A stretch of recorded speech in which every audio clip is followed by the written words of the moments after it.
សួស្តីអ៊ុំភូមិន្ទលោកយាយលោកតាសុខសប្បាយអត់ហើយស្មោះនឹងហូបបាយឬនៅ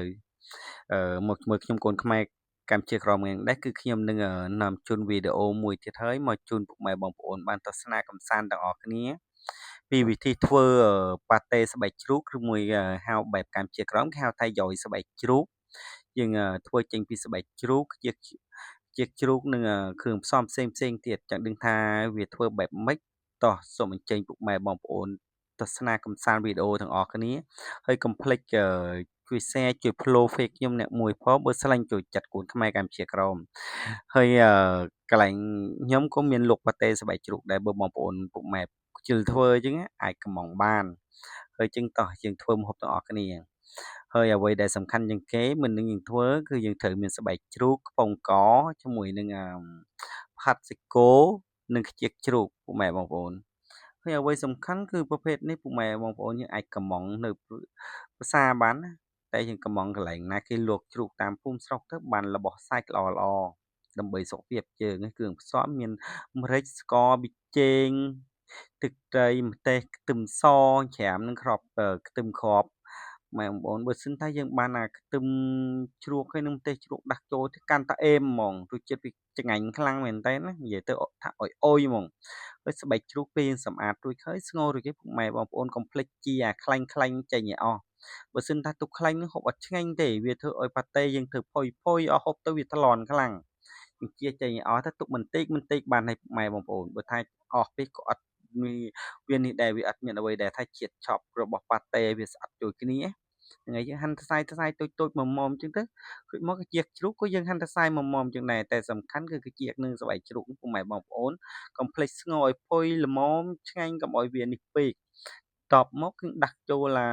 កធុនមួយទៅកាឡាមមួយទៅហ្នឹងហើយអាគ្រឿងយើងហាន់មានប៉ាតេមានស្បែកជ្រូកអឺច្រឡំប៉ាតេមានស្បែកជ្រូកផាត់សាច់គោខ្ជាកជ្រូកនិងកំប៉ុងកយើងហាន់ហើយយើងដាក់ចូលកធុនមួយដាក់គ្រឿងផ្សំមានស្ករប៊ីចេងម្រេចអីដែលខ្ញុំប្រាប់តាំងពី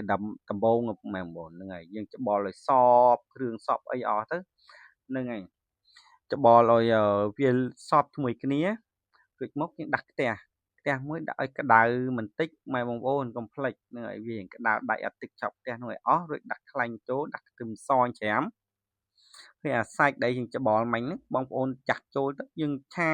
ឲ្យมันល្មមត្រឡប់ទៅត្រឡប់មកឲ្យកុំភ្លេចសាកអានេះរសជាតិស្បែកជ្រូកហ្នឹងពេលយើងប្រឡាក់ទៅប៉ាតេហ្នឹងវាល្មមហើយនៅបើថាមិនល្មមអាចថែមពេលនេះបានណាបងប្អូនរួចមកយើងរៀបស្លឹកចេករៀបអីដូចធ្វើនំសមខ្មែរយើងហ្នឹងពេលរដូវបន្ទានបានអ៊ុំទូកបានជុំបានជួយឆ្នាំអីម៉ែបងប្អូនហ្នឹងហើយយើងដាក់ទៅរៀបខ្សែរៀបអីអានេះយើងហាន់មិញឆាហើយដាក់ចូលដាក់ម្ទេស4 5គ្រាប់ឲ្យឃើញតំណងទៀតយើងមូលនិយាយទៅដូចធ្វើនំសមយើងឯងម៉ែបងប្អូនតែសម្រាប់បងប្អូនណាចេះប្រហែលជាស្រួលបើដូចខ្ញុំអញ្ចឹងទៅរំហើយមួយនេះប្រហែលចង់1ម៉ោងដែរណា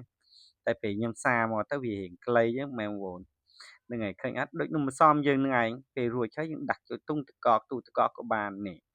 រួចហើយ3 4ម៉ោងយើងយកចេញកាត់ទៅម៉ែបងប្អូនបានសាកមើលទាំងអស់គ្នាឃើញមិនអែមអត់ឆ្ងាញ់អត់តំណងអត់តែបើថារសជាតិថាអុយហ្មងនេះបោះស្លឹកចេកបោកអីហាន់កង់តែប៉ាតេនេះវាស្រួលញ៉ាំម៉ែបងប្អូនយើងអាចញ៉ាំជាមួយនំប៉័ងក៏បានញ៉ាំលេងក្លែមវិញត្រូវទាំងអស់សំខាន់វាស្រួលធ្វើតែម៉ែបងប្អូនមើលឃើញខ្ញុំហើយតែបើថាអត់មានស្លឹកចេកប្រើផុងផ្លាស្ទិកក៏បានដែរអរគុណម៉ែបងប្អូនបើស្រឡាញ់ចូលចិត្តកុំភ្លេច follow page ឲ្យកូនខ្មែរកម្ពុជាក្រមមួយផងអរគុណ